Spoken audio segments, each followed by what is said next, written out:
Acts 20 verses 1 to 16. When the uproar had ended, Paul sent for the disciples and, after encouraging them, said goodbye and set out for Macedonia. He traveled through that area, speaking many words of encouragement to the people, and finally arrived in Greece, where he stayed 3 months. Because some Jews had plotted against him just as he was about to sail for Syria, he decided to go back through Macedonia. He was accompanied by Sopater son of Pyrrhus from Berea, Aristarchus and Secundus from Thessalonica, Gaius from Derbe, Timothy also, and Eutychus and Trophimus from the province of Asia. These men went on ahead and waited for us at Troas. But we sailed from Philippi after the festival of unleavened bread, and 5 days later joined the others at Troas, where we stayed 7 days. On the first day of the week, we came together to break bread. Paul spoke to the people, and because he intended to leave the next day, kept on talking until midnight. There were many lamps in the upstairs room where we were meeting. Seated in a window was a young man named Eutychus, who was sinking into a deep sleep as Paul talked on and on. When he was sound asleep, he fell to the ground from the 3rd story and was picked up dead. Paul went down, threw himself on the young man, and put his arms around him. "Don't be alarmed," he said. "He's alive." Then he went upstairs again and broke bread and ate. After talking until daylight, he left. The people took the young man home alive and were greatly comforted. We went on ahead to the ship and sailed for Assos, where we were going to take Paul aboard. He had made this arrangement because he was going there on foot. When he met us at Assos, we took him aboard and went on to Mytilene. The next day, we set sail from there and arrived off Chios. The day after that, we crossed over to Samos, and on the following day, arrived at Miletus. Paul had decided to sail past Ephesus to avoid spending time in the province of Asia, for he was in a hurry to reach Jerusalem, if possible, by the day of Pentecost.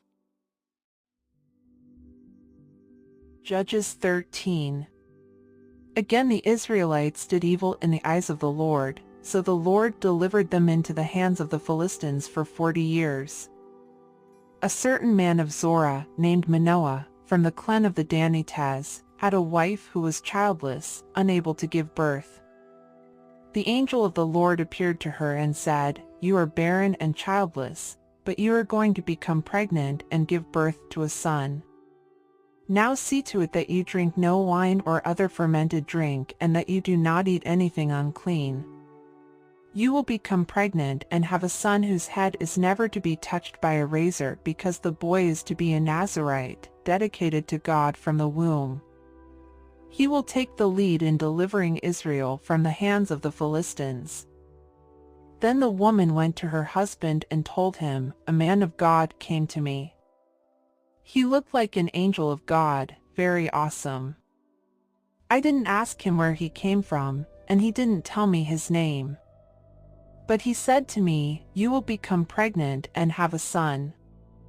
Now then, drink no wine or other fermented drink, and do not eat anything unclean, because the boy will be a Nazirite of God from the womb until the day of his death.'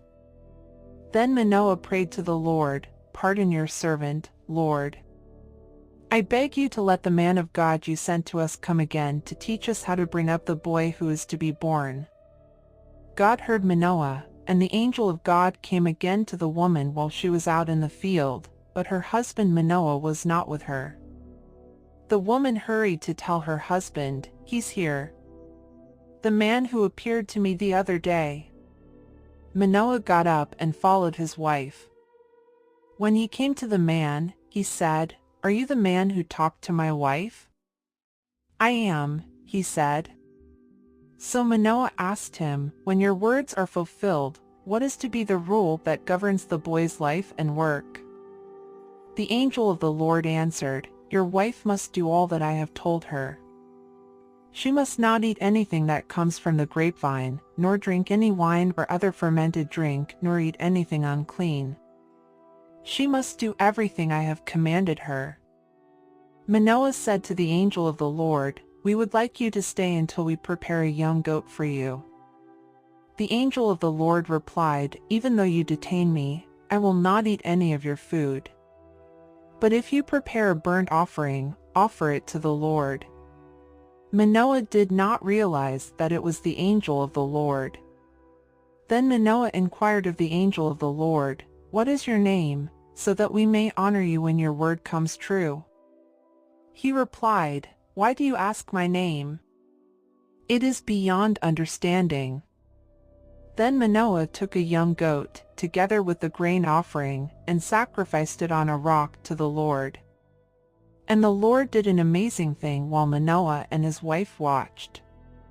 As the flame blazed up from the altar toward heaven, the angel of the Lord ascended in the flame.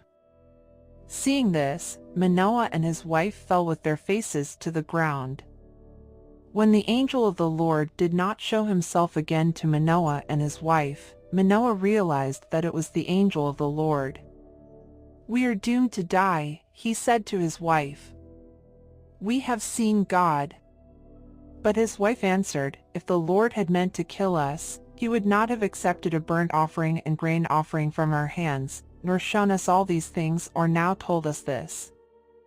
The woman gave birth to a boy and named him Samson. He grew and the Lord blessed him. And the Spirit of the Lord began to stir him while he was in Macedonia, between Zorah and Eshtaol. Job 41.